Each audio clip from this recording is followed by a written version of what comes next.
समाजात जनजागृती करण्यासाठी गणेशोत्सवाची सुरुवात लोकमान्य टिळकांनी 1894 मध्ये केली आणि मागील काही वर्षात या उत्सवाचं स्वरूप बदललेलं पाहायला मिळत आहे।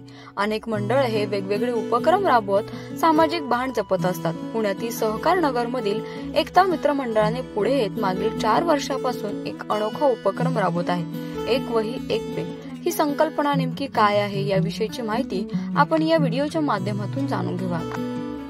आवर्जून सांगायला आवडेल कारण की बाप्पा ही बुद्धीची देवता आहे, त्यामुळे आणि अनेक गोष्टी महत्त्वाच्या आहेत आपल्याला की हार नारळ फूल हेही महत्त्वाचे आहे बाप्पाला वाहने। पण आज एक वही हा एक पेन हा जो उपक्रम आम्ही समाजासमोर पुढे घेऊन येतोय, कारण की आजच्या ह्या काळामध्ये शिक्षण आणि ह्या सगळ्यांना महत्त्व आहे आणि आपण हार फूल नारळ हे वाहून आपण जी भावना व्यक्त करतो तीच जर आपण एक वही एक पेन वाहून जर बाप्पासमोर त्याचं अर्पण केले दर्शन घेतले तर त्याच्यामुळे अनेक मुलं अनेक दुर्गम भागातील ग्रामीण भागातील अनेक वस्ती पातळीतील मुलं त्यांच्यापर्यंत हे साहित्य पोचलं तर ती एज्युकेट होऊ शकणार आहे।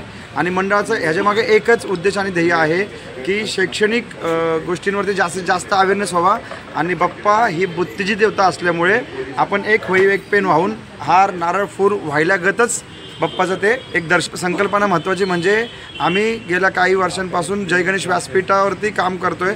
जय गणेश व्यासपीठ सोबत संलग्न झालेलो आहोत आणि जय गणेश व्यासपीठमुळे अनेक बदल घडतात आणि ही संकल्पना जय गणेश व्यासपीठपासूनच आम्हाला प्रेरणा म्हणून मिळाली आहे।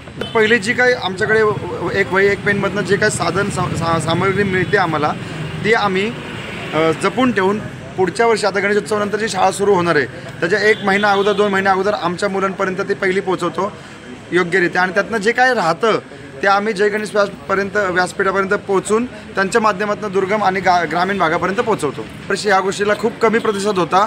असं वाटलं की हा उपक्रम आपण सुरू करून आपली थट्टा केली जाते का, पण हा उपक्रम थट्टेचा नसून आज समाजामध्ये याची इतकी जागरूकता झालेली आहे की आज आमच्याकडे आम्ही जेव्हा आव्हान करतो पहिल्या दिवशी तर 10 दिवसामध्ये कमीत कमी एक 80च्या वर डझन आत्ता वह्या पुस्तकं पेन सगळं जमा होतं। गेली 4 वर्ष झालं हा अनोखा उपक्रम राबवला जात आहे।